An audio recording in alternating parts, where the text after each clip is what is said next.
فرزند زہرا یہ حالات برے ہیں۔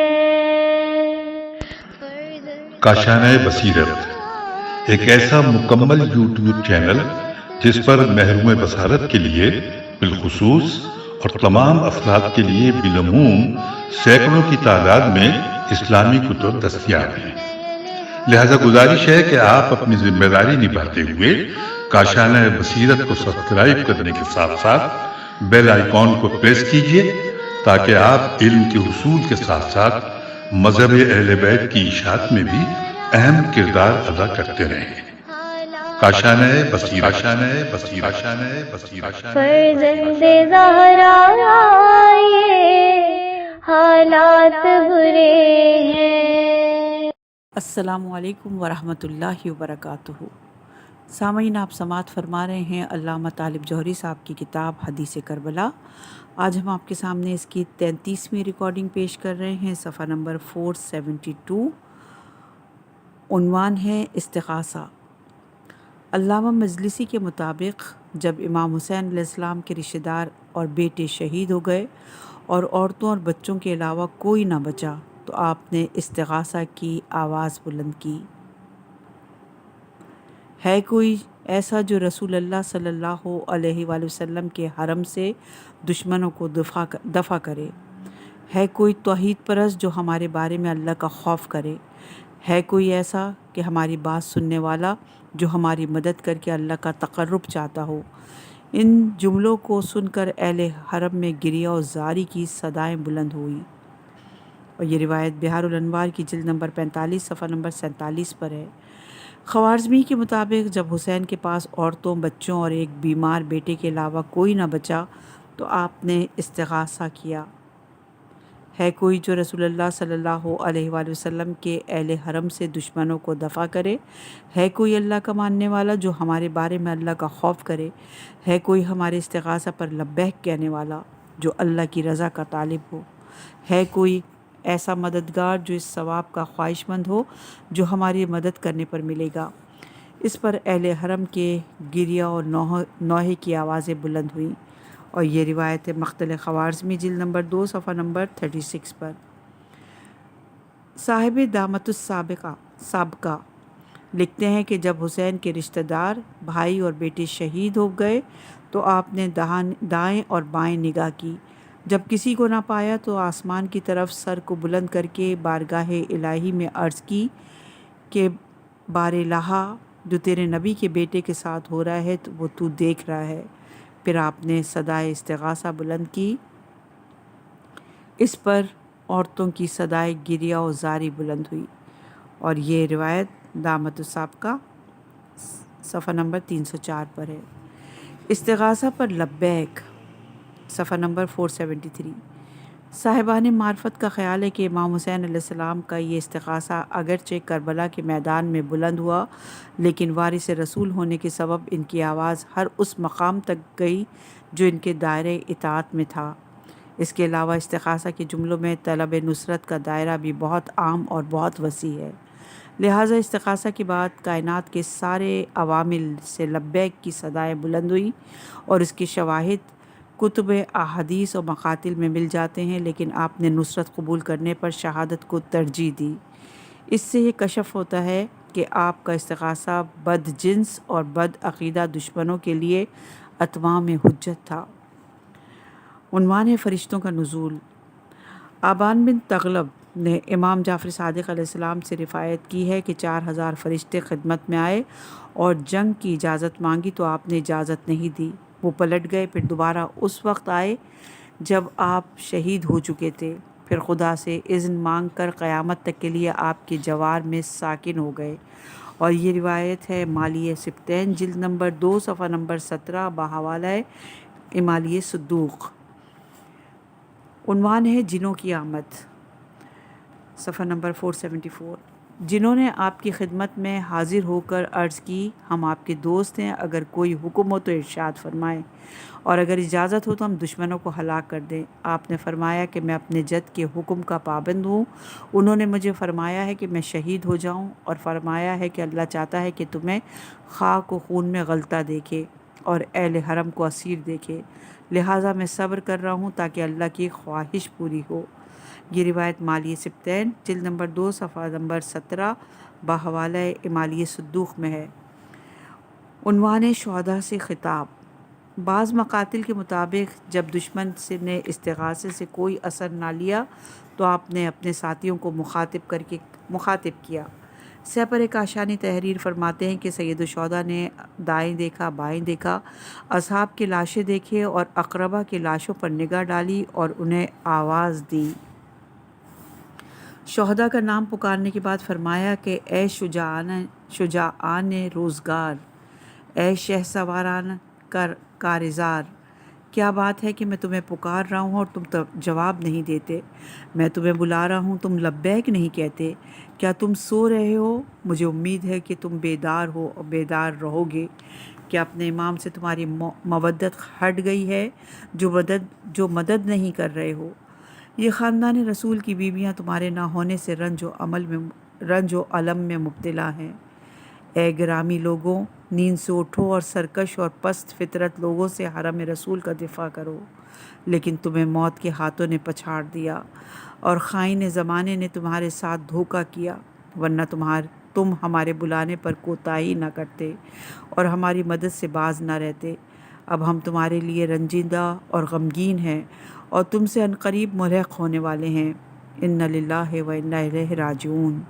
اس کے بعد سید الشہداء نے 3 اشعار پڑھے جو ناسخ التواریخ میں مذکور ہیں۔ ناسخ کے اس متن میں خصوصیت کے ساتھ ناموں میں تصحیف اور سہو کتابت نمایاں ہے، جن پر بحث کا یہ موقع نہیں ہے۔ اس کے علاوہ باوجود اس خطاب کا تاثر اور اس میں پوری انسانیت کو دیے جانے والا نصرت مظلوم کا پیغام نمایاں طریقے سے آشکار ہے۔ صفحہ نمبر 475 ہے۔ عنوان ہے سید سجاد۔ علامہ مجلسی نے صدائے استغاثہ سے قبل سید سجاد کے واقعے کو نقل کیا ہے، لیکن دیگر مورخین نے لکھا ہے کہ صدائے استغاثہ کے بعد جبکہ سید سجاد اس وقت اتنے کمزور اور ناتواں تھے کہ تلوار اٹھانے کی صلاحیت نہ تھی، اس کے باوجود ایک تلوار لے کر افتان اور خزاں لڑکھڑاتے ہوئے مقتل کی طرف روانہ ہوئے۔ جناب ام کلثوم نے انہیں آواز دی کہ بیٹے واپس آؤ۔ سید سجاد نے جواب دیا کہ پھوپھی اماں مجھے چھوڑ دیں، مجھے رسول کے بیٹے کے لیے جہاد کرنا ہے۔ اس وقت امام حسین علیہ السلام نے پکار کر کہا، ام کلثوم سید سجاد کو روک لو تاکہ زمین آل محمد کی نسل سے خالی نہ ہو جائے۔ اور یہ روایت بہار الانوار کی جلد نمبر 45 صفحہ نمبر 46 دامت السابقہ صفحہ نمبر 305 واقع الایام صفحہ نمبر 569 مقتل خوارزمی جلد نمبر 2 صفحہ نمبر 36 پر موجود ہے۔ ایک روایت کے مطابق جب حسین نے سید سجاد کو آتے ہوئے دیکھا تو تیزی سے سجاد کے پاس آئے اور انہیں خیمے میں واپس لے گئے اور پوچھا کہ بیٹے تم کیا کرنا چاہتے ہو؟ تو جواب دیا، بابا آپ کی استغاثہ نے میرا دل ٹکڑے کر دیا، میں آپ پر قربان ہونا چاہتا ہوں۔ امام حسین علیہ السلام نے فرمایا، تم بیمار ہو اور تم سے جہاد ساقط ہے، تم حجت ہو اور ہمارے چاہنے والوں کے امام ہو، ابو الائمہ ہو، تمہیں اہل حرم کو واپس مدینے لے جانا ہے۔ سید سجاد نے عرض کی، بابا یہ کیسے ممکن ہے کہ آپ قتل ہوں اور میں دیکھتا رہوں؟ آپ نے جواب میں فرمایا، تم میرے بعد خلیفہ ہو اور اب اور جد کے علوم کے محافظ ہو۔ اور یہ روایت ہے اسرار الشہادہ صفحہ نمبر 201 پر۔ مجلسی، خوارزمی اور دیگر مورخین کے بیانات سے یہ اندازہ ہوتا ہے کہ استغاثہ کے بعد جناب سید سجاد کا جہاد کے لیے نکلنا اور جناب علی اصغر کی شہادت تقدیم و تاخیر کے ساتھ ایک ہی ظرف مکان کے واقعات ہیں۔ عنوان ہے جناب علی اصغر۔ ابن طاؤس تحریر فرماتے ہیں کہ جب امام مظلوم نے اپنے عزیز و احباب اور انصار و اصحاب کو خاک پر پڑا دیکھا تو گروہ غدار سے لڑنا چاہا اور با آواز بلند صدا دی، ہے کوئی ایسا جو شر اعداء کو حرم رسول خدا سے دفع کرے؟ آیا کوئی ایسا موحد اور خدا ترس ہے کہ ہمارے بارے میں خوف خدا کرے؟ آیا ہے کوئی ایسا فریاد رس کہ ہماری فریاد کو پہنچ کر امیدوار ثواب پروردگار کا ہو؟ پس اہل حرم نے بآواز بلند رونا پیٹنا شروع کیا تو در خیمے پر تشریف لائے اور فرمایا اے بہن میرے فرزند صغیر کو مجھے دو تاکہ اس کو وداع کروں۔ جناب زینب نے حضرت کی گود میں علی اصغر کو دے دیا۔ حضرت نے گود میں لے کر چاہا کہ پیار سے بوسہ لیں، پس حرملہ بن کاہل اسدی نے ایک تیر پھینکا، وہ تیر گلوئے اصغر پر لگا اور اس بچے کو ذبح کر دیا۔ پس حضرت نے جناب زینب سے فرمایا اے بہن اس بچے کو تھام لو۔ پھر حضرت نے دونوں چلو زیر زخم گلوئے علی اصغر لگا دیے۔ جب دونوں چلو بھر گئے تو وہ خون جانب آسمان پھینکا، پھر فرمایا کہ جو مصائب راہ خدا میں مجھ پر پڑے ہیں سب سہل اور آسان ہیں، بتحقیق کہ خدا تعالیٰ ان سب مصائب کو دیکھتا ہے۔ امام محمد باقر علیہ السلام سے منقول ہے کہ کوئی قطرہ اس خون کا زمین پر نہیں گرا۔ یہ روایت ہے دامع ظروف صفحہ نمبر 51، لہوف مترجم صفحہ 134 پر۔ دامت السابقہ میں اس واقعے کی تفصیل اس طرح مذکور ہے کہ جناب زینب ایک بچہ لائیں اور فرمایا کہ بھیا آپ کے اس بچے نے 3 دن سے پانی نہیں پیا ہے، آپ ان لوگوں سے اس بچے کے لیے تھوڑا سا پانی مانگ لیں۔ امام حسین علیہ السلام نے اس بچے کو ہاتھ پر لیا اور فوجوں سے مخاطب ہوئے، اے لوگو تم نے میرے ماننے والوں کو اور میرے اہل بیت کو قتل کر دیا اور اب یہ بچہ باقی بچا ہے، تم پر وائے ہو اس شیرخوار کو تو پانی پلا دو۔ کیا تم یہ نہیں دیکھ رہے ہو کہ کسی تقصیر کے بغیر یہ پیاس سے جاں بلب ہے اور تمہارے سامنے ہے۔ امام حسین علیہ السلام فوجیوں سے کہہ ہی رہے تھے کہ حرملہ بن کاہل اسدی نے اس بچے کو تیر مار کر حسین کی گود میں ذبح کر دیا۔ یہ روایت دامت السابقہ صفحہ نمبر 304 پر ہے۔ مجلسی نے لکھا ہے کہ امام حسین علیہ السلام نے فرمایا بار الہ یہ بچہ تیری نگاہ میں ناقہ صالح کے بچے سے کم نہیں، اور یہ روایت بہار الانوار کی جلد نمبر 45 صفحہ نمبر 47 پہ ہے۔ پھر امام حسین علیہ السلام نے اپنے گھوڑے سے اترے اور تلوار سے قبر کھودی اور اصغر کی خون آلود لاش کو دفن کر دیا۔ پھر کھڑے ہوئے اور یہ اشعار پڑھے۔ ان اشعار کا تذکرہ اگلے مرحلے میں ہوگا، اور یہ روایت ہے کتاب المفتوح جلد نمبر 5 صفحہ نمبر 115 میں۔ سبط ابن جوزی کے مطابق جب بچہ تیر سے ذبح ہو گیا تو امام حسین علیہ السلام نے گریہ کیا اور بارگاہ الہی میں عرض کی کہ بار الہ ہمارے اور ان لوگوں کے درمیان فیصلہ فرما جنہوں نے ہمیں بلایا تھا کہ ہماری مدد کریں گے اور ہمیں بلا کر قتل کر دیا۔ اس وقت فضا سے ایک آواز ابھری کہ اے حسین اب اسے چھوڑ دو، بچے کے لیے جنت میں ایک مرصع یعنی داعیہ مقرر ہے۔ اور یہ روایت ہے تذکرۃ خواص صفحہ نمبر 263 پر۔ حمید بن مسلم کہتا ہے کہ میں ابن زیاد کے لشکر میں تھا اور اس بچے کو دیکھ رہا تھا جو حسین کے ہاتھوں پر شہید ہوا تھا۔ اتنے میں خیمے سے ایک بی بی باہر آئی جس کا روئے مطہر آفتاب سے زیادہ روشن تھا۔ وہ کبھی گر جاتی تھی، پھر اٹھ جاتی تھی اور کہتی جاتی تھی، اور بچے کے پاس پہنچ کر اس کے چہرے پر جھک گئی۔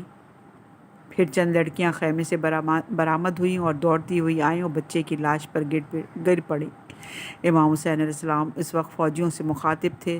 جب آپ نے یہ حالت دیکھی تو اس بیوی کے پاس آئے اور انہیں تسلی دی اور نصیحت کی اور خیمے کی طرف واپس پلٹا دیا۔ میں نے اپنے پاس کے لوگوں سے پوچھا کہ یہ بی بی کون تھی؟ انہوں نے جواب دیا یہ ام کلثوم تھیں اور وہ لڑکیاں دختران فاطمہ اور سکینہ اور رقیہ تھیں۔ اور یہ روایت ہے محج الاحزان صفحہ نمبر 236 پر۔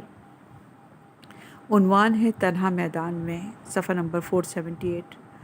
علی اصغر کو دفن کرنے کے بعد سید الشہداء نے ہزارہا خونخوار سپاہیوں اور خون آشام تلواروں کے مقابل یکا و تنہا کھڑے ہو کر یہ رجز پڑھا۔ صاحبان مطالعہ اس کی گہرائی اور گیرائی کو محسوس کریں گے اور اس میں پوشیدہ عقیدہ اور عمل کے سارے زاویوں سے استفادہ کریں گے۔ اس بے دین گروہ کے لوگ مجھے پہلے سے خداوند جن اور انس کے ثواب سے روگرداں ہیں۔ ان لوگوں نے علی کو اور ان کے نیک اور کریم طرفین بیٹے حسن کو قتل کیا۔ انہوں نے طے کیا اور کہا کہ لوگوں کو جمع کرو اور حسین سے جنگ کے لیے چلو۔ یہ کیسے پست اور ذلیل لوگ ہیں کہ انہوں نے مکہ اور مدینہ کے رہنے والوں کے خلاف مجمع لگایا۔ پھر یہ لوگ ایک دوسرے کو میرے قتل پر تیار کرتے ہوئے چلے، دو ملحدوں یزید اور ابن زیاد کی خوشنودی کے لیے۔ یہ لوگ میرا خون بہانے میں اللہ سے نہیں ڈرے، اس عبید اللہ ابن زیاد کی خاطر جو دو کافروں کی اولاد ہے، اور ابن سعد نے جو روح بیداد کرتے ہوئے اپنے لشکر سمیت مجھ پر شدید تیربانی کی۔ ان کی دشمنی میری کسی پہلے سرزد ہونے والی چیز پر نہیں ہے، بلکہ اس پر ہے کہ مجھے دو چمکتے ہوئے کواکب کی روشنی سے نسبت ہے۔ وہ پیغمبر ہیں جن کے والدین قریش سے ہیں، اور پیغمبر کے بعد علی ہیں جو خیر البریہ ہیں۔ خلق میں اللہ کے سب سے پسندیدہ میرے باپ ہیں، پھر میری ماں ہیں، لہٰذا میں خدا کے دو پسندیدہ افراد کا بیٹا ہوں۔ میں سونے سے بنی ہوئی چاندی ہوں، لہٰذا میں چاندی ہوں اور دو سونوں کا بیٹا ہوں۔ دنیا میں کسی کے جد اور پدر میرے جد اور پدر جیسے ہیں، لہٰذا میں دو سرداروں کا بیٹا ہوں۔ میری ماں فاطمہ زہرا ہیں اور باپ بدر و حنین میں کفر کو شکست دینے والے ہیں۔ میرے والد آغاز عمر سے ہی اللہ کی عبادت کرتے تھے، اور قریش اس وقت دو بتوں کی پوجا کرتے تھے۔ قریش لات اور عزی کے پجاری ہیں، اور علی دو قبلوں کی طرف نماز پڑھنے والے ہیں۔ میرے باپ سورج اور میری ماں چاند ہیں، اور میں وہ ستارہ ہوں جو شمس و قمر کا بیٹا ہے۔ میرے باپ نے جنگ احد میں وہ کام کیا جس سے مسلمانوں کی پریشانیوں کو شفا ہو گئی۔ پھر جنگ احزاب اور فتح مکہ دونوں ہی میں دو بڑے لشکروں کی ہلاکت تھی، لیکن میرے باپ نے مسلمانوں کو بچا لیا۔ علی نے خدا کی راہ میں یہ کام کیے تھے، لیکن بد فطرت قوم نے دونوں اطرتوں کے ساتھ کیا برا سلوک کیا۔ وہ دونوں اطرتیں نیکوں کے سردار محمد مصطفیٰ اور جنگوں کے شیر علی مرتضیٰ کی ہیں۔ یہ رجس نفس المحموم صفحہ نمبر 186 پر ہے۔ مناقب ابن شہر عاشوب میں ان اشعار کی طرف اشارہ ہے، اور جلد نمبر 4 صفحہ نمبر 119 پر ابن اثم کوفی نے اس کے 17 شعر نقل کیے ہیں، اور کتاب الفتوح جلد نمبر 5 صفحہ نمبر 115 اور 16 میں یہ اشعار موجود ہیں۔ خوارزمی نے اس کے 3 شعر نقل کیے ہیں، مقتل خوارزمی کی جلد نمبر 2 صفحہ نمبر 37 پر موجود ہے۔ ناسخ التواریخ نے مذکورہ اشعار کے علاوہ بھی ابن شہر عاشوب، ترہی اور ابو مخنف کے حوالے سے اشعار نقل کیے ہیں۔ محدث قمی نے تحریر کیا کہ ان رجس یا اشعار کو پڑھنے کے بعد کھینچی ہوئی تلوار ہاتھ میں لیے ہزاروں کے لشکر کے سامنے کھڑے رہے۔ اس وقت آپ زندگی سے مایوس تھے اور موت کو گلے لگانے کے لیے تیار تھے۔ اس کے بعد آپ نے پھر چند رجس یہ اشعار پڑھے جن کا تذکرہ مفصل کتابوں میں ہے۔ پھر فوج یزید کو مبارزت اور جنگ کی دعوت دی۔ اس وقت جلال کا یہ عالم تھا کہ بڑے بڑے شجاعان روزگار سامنے آئے، اور آپ نے ان سب کو قتل کیا اور لشکر یزید میں کشتوں کے پشتے لگا دیے۔ یہ روایت نفس المحموم صفحہ نمبر 187، بہار الانوار جلد نمبر 45 صفحہ نمبر 47 پر موجود ہے۔ صفحہ نمبر ہے 483 اور عنوان ہے شہادت عظمیٰ۔ روز عاشور کا سورج زوال پذیر ہو چکا تھا۔ حسین کے بہادر سپاہی، حسین کے بہادر ساہتی اور شیر دل جوانان بنی ہاشم اپنے امام پر نثار ہو کر ابدیت کے جنتوں کی طرف سے دھار چکے تھے، اور اب حسین سے وہ لمحہ قریب ہو رہا تھا جس لمحے میں انہیں اپنے وعدہ طفلی کو پورا کرنا تھا، اور شہادت عظمیٰ کے محضر پر خاتمیت کی مہر لگانی تھی۔ بکھرے ہوئے لاشوں کے درمیان کھڑا ہوا امام اس آخری سجدے کی تیاری کر رہا تھا جو سجدہ توحید کی شان اور رسالت کی آبرو بننے والا سجدہ تھا۔ رخصت۔ بعض مورخین نے سید الشہداء کے رجس یہ اشعار کو رخصت کے بعد اور بعض نے رخصت سے قبل نقل کیا ہے۔ علامہ قزوینی نے رخصت کا واقعہ نقل کرنے کے بعد اس رجس کو تحریر کیا، اور یہ رجس ہے ریاض المصائب صفحہ نمبر 327 پر۔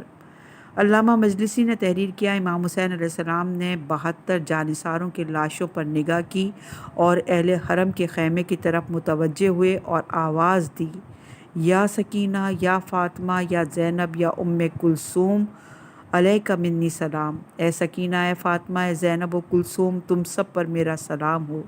جواب میں سکینہ نے کہا، بابا کیا آپ مرنے کے لیے تیار ہو گئے؟ آپ نے جواب میں فرمایا، وہ شخص کیسے مرنے کے لیے تیار نہ ہو جس کا کوئی ناصر اور مددگار ہی نہ ہو؟ اس پر سکینہ نے کہا، بابا آپ ہمیں ہمارے جد رسول اللہ کے حرم تک پہنچا دیں۔ افسوس ہے اگر قطع یعنی پرندے کو لوگ چھوڑتے تو وہ بھی سوتا۔ اس پر خواتین نے اہل حرم میں شور و گریہ اور بکا بلند ہوا۔ امام حسین علیہ السلام نے ان سب کو خاموش کرایا اور تلقین صبر کی۔ یہ روایت بہار الانوار کی جلد نمبر 45 صفحہ نمبر 47 پہ ہے۔ ترہی کے مطابق سید الشہداء نے ام کلثوم کے قریب آ کر فرمایا، بہن میں تمہیں خیر کی وصیت کرتا ہوں اور اب میں دشمنوں سے جنگ کرنے جا رہا ہوں۔ اتنے میں سکینہ روتی پیٹتی ہوئی حسین کے پاس آئیں۔ حسین اس بچی کو بہت چاہتے تھے، اسے اپنے سینے سے لگایا اور اپنی آستین سے اس کے آنسو پہنچے اور فرمایا، اے سکینہ جان لو کہ میرے مر جانے کے بعد تمہارا گریہ بہت طویل ہوگا۔ ابھی جب تک میں زندہ ہوں تم اپنے آنسوؤں سے میرا دل نہ جلاؤ۔ اے اچھی بچی، جب میں قتل ہو جاؤں تو سب سے زیادہ تم ہی مجھ پر رونے کی حقدار ہو۔ عنوان ہے لباس کہنہ۔ طبری کے مطابق آپ نے پرانا لباس اس وقت طلب کیا تھا جب 2-3 افراد زندہ تھے، اور یہ روایت تاریخ طبری جلد نمبر 4 صفحہ نمبر 225 پر موجود ہے۔ ترہی کے مطابق جب سارے کے سارے انصار اور اعوان شہید ہو گئے اور ان میں سے ایک بھی باقی نہ رہا، کسی نے استغاثے پر لبیک بھی نہ کہی، تو آپ کو موت کا یقین ہو گیا اور آپ خیمے کی طرف آئے اور اپنی بہن سے ارشاد فرمایا، بہن ایک پرانا لباس لاؤ تاکہ ان لوگوں میں سے کسی کو اس کی طرف رغبت نہ ہو، اسے میں اپنے کپڑوں کے نیچے پہنوں گا تاکہ مجھے قتل کے بعد بے لباس نہ کیا جائے۔ یہ سن کر خواتین عصمت کی گریہ و زاری کی صدائیں بلند ہوئیں۔ آپ کو ایک لباس دیا گیا، اسے آپ نے مختلف جگہوں سے پارا کیا اور دوسرے لباسوں کے نیچے پہن لیا۔ آپ نے نئے زیر جامے اور شلوار کو بھی پارا پارا کیا۔ اور یہ روایت منتخب ترہی صفحہ نمبر 316، لحوف مترجم صفحہ 140 کچھ فرق کے ساتھ وہاں پہ موجود ہے۔ صفحہ نمبر 485 ہے، عنوان ہے وصیت۔ امام باقر علیہ السلام ارشاد فرماتے ہیں کہ جب امام حسین علیہ السلام کی شہادت کا وقت آ گیا تو آپ نے اپنی صاحبزادی فاطمہ کبریٰ کو بلا کر انہیں اعلانیہ ایک لپٹا ہوا وصیت نامہ تخفیض کیا۔ اس وقت امام زین العابدین علیہ السلام شدید بیمار تھے اور بچنے کی امید نہ تھی۔ امام حسین علیہ السلام کی شہادت کے بعد جب مدینہ واپسی ہوئی تو فاطمہ کبریٰ نے وہ وصیت نامہ امام زین العابدین کو دے دیا۔ اے زیاد، اب وہ وصیت نامہ ہمارے پاس ہے۔ اور یہ روایت اصول کافی مترجم جلد 2 صفحہ نمبر 76 پر ہے۔ امام صادق علیہ السلام ارشاد فرماتے ہیں کہ جب امام حسین علیہ السلام عراق جانے لگے تو آپ نے کتابوں اور وصیت نامے کو جناب ام سلمہ کے سپرد فرمایا، اور جب امام زین العابدین علیہ السلام مدینے واپس آ گئے تو وہ امانتیں جناب ام سلمہ نے انہیں دے دیں۔ کربلا کا وصیت نامہ اس وصیت نامے کے علاوہ ہے جو مدینے میں تھا۔ اصول کافی میں ہے کہ جب پوچھا گیا کہ کربلا والے وصیت نامے میں کیا ہے تو امام باقر علیہ السلام نے فرمایا کہ اس میں آغاز دنیا سے انجام دنیا تک جو بھی بنی آدم کی احتجاجات ہیں وہ مذکور ہیں۔ تعلیم دعا۔ سید سجاد فرماتے ہیں کہ میرے والد نے اپنے شہید ہونے کے دن مجھے اپنے سینے سے لگایا جبکہ ان کے جسم سے خون ابل رہا تھا۔ انہوں نے فرمایا کہ مجھ سے ایک دعا یاد کر لو۔ مجھے مادر گرامی جناب فاطمہ زہرا نے تعلیم فرمائی تھی اور انہیں رسول خدا صلی اللہ علیہ وآلہ وسلم نے تعلیم کی تھی، اور انہیں جبرائیل نے بتائی تھی کہ کوئی حاجت درپیش ہو اور کوئی بڑا غم ہو اور کوئی بڑی مصیبت ہو تو یہ دعا پڑھ لیا کرو۔ اور وہ دعا مختلف کتابوں میں ہے، بحق یاسین والقرآن الحکیم و بحق طٰہٰ والقرآن العظیم، یا من یقدر علی الحوائج السائلین، یا من یعلم ما فی الضمیر، یا منفسا عن المکروبین یا مفرجہ عن المغمومین یا راحم الشیخ الکبیر یا رزق الطفل الصغیر یا من لا یتحجل تفسیر صلی علی محمد و آل محمد و فعل بی۔ اور یہ جو دعا ہے نفس المحموم میں کے صفحہ نمبر 184 پہ بھی موجود ہے۔ ابن سعد سے گفتگو صفحہ نمبر 486۔ میدان میں آئے اور عمر بن سعد کو مخاطب فرمایا۔ جب وہ سامنے آیا تو آپ نے کہا میرے 3 مطالبے ہیں، مجھے چھوڑ دو، میں اپنے اہل و عیال کے سامنے مدینے واپس چلے جاؤں گا اور اپنے جد کی قبر مطہر کے پاس زندگی بسر کر دوں گا۔ دوسرا یہ ہے کہ مجھے پانی پلا دو، اس لیے کہ میرے جگر میں آگ لگی ہوئی ہے، اور اگر یہ دونوں باتیں قبول نہیں ہیں تو دستور عرب کے مطابق فردن فردن مجھ سے جنگ کرو۔ ابن سعد نے جواب میں کہا کہ تیسری بات قابل قبول ہے، اور یہ روایت منتخب ترہی صفحہ نمبر 317 پر ہے۔ آپ کے سامنے لشکر یزید کے سپاہی آتے رہے اور قتل ہوتے رہے، اس وقت آپ یہ رس پڑھتے جا رہے تھے، میں علی کا بیٹا ہوں اور اولاد ہاشم سے ہوں، اور مقام فخر میں یہی بات میرے فخر کے لیے کافی ہے۔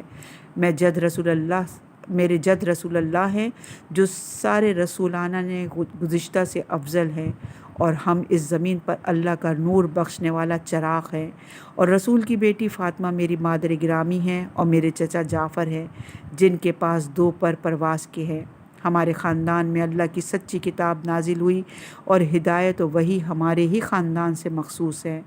ہم پوری انسانیت کے لیے اللہ کی امان ہیں، پنہا بھی اور آشکارا بھی، اور ہم صاحبان حوض ہیں، اور اس سے اپنے دوستوں کو سیراب کریں گے۔ یہ رسول اللہ کا اذن ہمارے لیے ہے، اور کوئی اس کا منکر نہیں ہے، اور ہمارے پیر و ساری دنیا کے پیروں سے بہتر ہیں، اور ہمارا دشمن قیامت کے دن خسارے میں ہوگا۔ خوشخبری ہو اس شخص کو جو ہماری موت کے بعد جنت باصفا میں ہم سے ملاقات کرے گا۔ شجاعت کے تیور۔ انفرادی جنگ میں کثیر تعداد کو قتل کرنے کے بعد آپ نے یہ رس پڑھ کر دشمن کے میمنہ پر حملہ کیا۔ ننگ و نار کی سواری پر سوار ہونے سے موت بہتر ہے، اور ننگ و نار جہنم میں جانے سے بہتر ہے۔ پھر آپ نے رس پڑھ کر دشمنوں کے میسرہ پر حملہ کیا، اور یہ رس یہ ہے: میں علی کا بیٹا حسین ہوں، میں نے قسم کھائی ہے کہ سر تسلیم خم نہیں کروں گا۔ میں اپنے باپ کے علیات کی حمایت اور حفاظت کر رہا ہوں، اور نبی کے دین پر کاربند ہوں۔ اور یہ روایت جو ہے مقتل مکرم صفحہ نمبر 274 پر ہے۔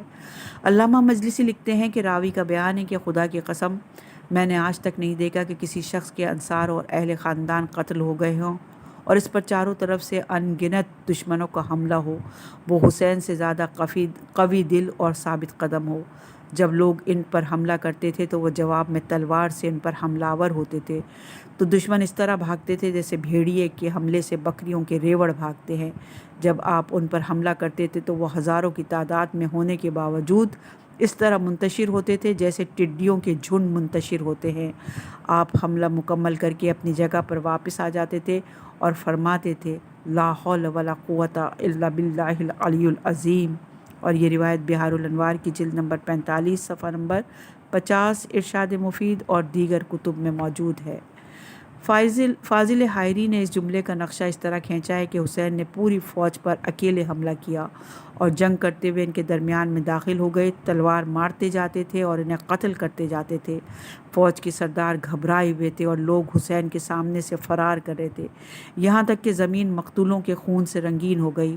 آپ نے میمنہ پر حملہ کیا، پھر میسرہ پر حملہ کیا، پھر میمنہ کو میسرہ پر پلٹ دیا، دوبارہ میسرہ کو میمنہ پر پلٹ دیا، اور قلب لشکر کو میمنہ اور میسرہ دونوں پر دھکیل دیا۔ چاہا تو ان کی فوج کے بیچ میں چلے گئے، چاہا تو باہر نکل آئے۔ یہ روایت مالیہ سبتین جلد نمبر 2 صفحہ نمبر 29 پر ہے۔ ہر ایک حسین کی دسترس میں تھا، کسی کو قتل کرتے تھے اور کسی کو زد پر ہونے کے باوجود چھوڑ دیتے تھے۔ کسی نے سوال کیا تو فرمایا کہ جس کے صلب میں مومن کو دیکھتا ہوں اسے چھوڑ دیتا ہوں۔ یہ روایت بھی مالیہ سبتین کی جلد نمبر 2 صفحہ نمبر 31 پر ہے۔ جب فوج یزید کی بہت بڑی تعداد قتل ہو گئی اور بہت سپاہی زخمی ہو گئے تو عمر بن سعد نے اپنے سپاہیوں سے کہا تمہیں کچھ معلوم ہے؟ تم کس سے جنگ کر رہے ہو؟ یہ علی ابن ابی طالب کا بیٹا ہے، یہ قتال عرب کا بیٹا ہے۔ تم سب مل کر اس پر چاروں طرف سے حملہ کرو۔ اس وقت 4000 تیر اندازوں نے آپ پر تیروں کی بارش کر دی اور 180 نیزہ برداروں نے حملہ کیا۔ یہ روایت مناقب شہر اشوب جلد نمبر 4 صفحہ نمبر 120 پر ہے۔ صفحہ نمبر ہے 489 اور عنوان ہے سوال و جواب۔ امام حسین علیہ السلام نے یزید کے لشکروں سے سوال کیا کہ تم لوگ مجھ سے کیوں جنگ کر رہے ہو؟ کیا میں نے کسی حق کو ترک کیا ہے؟ کیا میں نے رسول اللہ صلی اللہ علیہ وآلہ وسلم کی کوئی سنت تبدیل کی ہے؟ کیا میں نے کسی حکم شریعت کو تبدیل کیا ہے؟ انہوں نے جواب دیا، ہم آپ کے باپ کی دشمنی اور عناد میں آپ سے لڑ رہے ہیں۔ انہوں نے ہمارے آباء و اجداد کو بدر و حنین میں قتل کیا تھا، یہ اس کا انتقام ہے۔ آپ نے ان کی بدعقلی پر شدید گریہ کیا اور چند اشعار پڑھے۔ یہ روایت ناسخ التواریخ جلد نمبر 2 صفحہ نمبر 376 الامام الحسین و اصحابہ صفحہ نمبر 306 پر موجود ہے۔ خیام پر حملہ۔ فاضل مکرم کے مطابق جب عمر سعد نے لشکر سے کہا یہ قتال عرب کا بیٹا ہے، اس پر چاروں طرف سے حملہ کرو، اس وقت 4000 تیر اندازوں نے حملہ کیا اور فوج امام حسین علیہ السلام اور ان کے خیام کے درمیان آ گئی۔ اسی دوران اہل حرم کے خیموں پر حملہ کر دیا گیا۔ جب امام حسین علیہ السلام کے کانوں تک بیویوں اور بچوں کی فریاد پہنچی تو آپ نے لشکر یزید سے پکار کر فرمایا، وائے ہو تم پر اے آل ابو سفیان کے شیعو، اگر تمہارا کوئی دین نہیں ہے اور تمہیں روز قیامت کا خوف بھی نہیں ہے تو کم از کم اپنی دنیا میں آزاد تو بنو، یزید کے غلام نہ بنو، اور اگر اپنے کو عرب جانتے ہو تو اپنے بزرگوں کے طور اور طریق پر تو عمل کرو۔ شمر نے کہا، اے فاطمہ کے بیٹے کیا کہہ رہے ہو؟ آپ نے فرمایا، میں تم سے جنگ کر رہا ہوں اور تم مجھ سے جنگ کر رہے ہو، لیکن عورتوں کا اس سے رابطہ نہیں ہے، لہٰذا تم اپنے ان جاہل اور بد لگام لوگوں کو منع کرو کہ جب تک میں زندہ ہوں میرے اہل حرم سے تعرض نہ کریں۔ شمر نے کہا کہ ایسا ہی ہوگا، اور یہ روایت مقتل مکرم صفحہ نمبر 275 پر ہے۔ بعض روایت میں ہے کہ شمر نے کہا کہ حسین صحیح کہہ رہے ہیں، وہ ایک کریم انسان ہیں، ان کے اہل حرم کے خیموں پر حملہ نہ کرو اور انہیں قتل کرنے کی کوشش کرو، اور یہ روایت ہے الامام الحسین و صحابہ صفحہ نمبر 305 پر۔ اب فوجیں پھر حسین کی طرف پلٹ کر حملہ آور ہو گئیں۔ آخری خطبہ۔ فاضل قرشی نے خیام پر حملے کے تذکرے کے بعد آخری خطبے کے عنوان سے یہ تحریر کیا ہے کہ اس کیفیت میں جب کہ آپ کو تلواروں اور نیزوں سے زخم لگائے جا رہے تھے اور آپ کے زخموں سے خون کی دھاریں رواں تھیں، اپنی زندگی کا آخری خطبہ ارشاد فرمایا۔ مورخین کا بیان ہے کہ اس خطبے کے بعد سید الشہداء مختصر سی مدت تک زندہ رہے۔ آپ نے ارشاد فرمایا، اے اللہ کے بندوں، اللہ کا تقوی اختیار کرو اور دنیا سے ڈرتے رہو۔ اگر دنیا کسی کے لیے باقی رہتی اور کوئی اس دنیا کے لیے باقی رہتا تو اس کے سب سے زیادہ مستحق انبیاء تھے، اس لیے کہ وہی اللہ کی رضا سے سب سے زیادہ قریب اور اس کے فیصلوں پر سب سے زیادہ راضی رہنے والے لوگ تھے۔ لیکن اللہ نے اس دنیا کو امتحان اور ابتلا کے لیے خلق فرمایا ہے اور اہل دنیا کو فنا ہونے کے لیے پیدا کیا ہے۔ اس دنیا کی ہر نئی شے پرانی ہو جاتی ہے، اس کی نعمتیں ناپید ہو جاتی ہیں اور اس کی خوشی بدمزہ ہو جاتی ہے۔ یہ دنیا رہنے کی نہیں بلکہ سامان سفر کو اکٹھا کرنے کی جگہ ہے۔ تم بھی بہترین سامان سفر مہیا کرو اور وہ تقوی ہے، اور اللہ کا تقوی اختیار کرو تاکہ تمہیں کامیابی نصیب ہو۔ جن حالات میں یہ خطبہ دیا گیا، اس خطبے میں سید الشہداء ہدایت کے جس مقام بلند پر فائز ہیں وہ اولین سے آخرین تک منفرد ہے۔ انشاءاللہ کہ اگلی ریکارڈنگ میں اسے آگے بڑھائیں گے اور امام کی جنگ پر گفتگو کریں۔